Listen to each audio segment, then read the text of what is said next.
చెప్పరు మీ డిమాండ్ చెప్పరు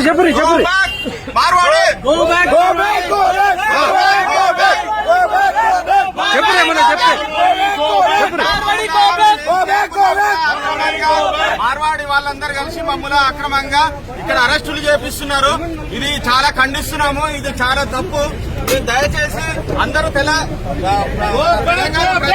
తెలంగాణ ప్రజలందరూ ఇది గమనిస్తున్నారు. ఇది అందరికీ తెలుసు. దయచేసి అందరూ ప్రతి ఒక్కళ్ళు అర్థం చేసుకోండి. యూనియన్ కి సపోర్ట్ చేయాలి. తెలంగాణలో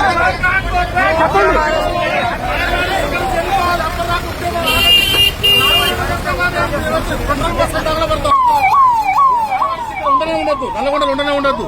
నిర్మాణంగా హోల్సేల్ చేసుకుంటారా చేసుకోవాలి. లేకుంటే పెట్రోల్ బస్సు తగలబెడతాం. పోలీస్ స్టేషన్ ముందరే పోలీసు తగలబెడుతున్నాం. మేమేం చెప్తున్నాం, మా ఉద్యమం అయితే ఆగదు. మార్వాడీస్ హోల్సేల్ మాత్రమే చేసుకోవాలి. రిటైలర్ సర్వీస్ చేయొద్దు. అంతే, మాది ఒకటే నినాదం. ఎన్నో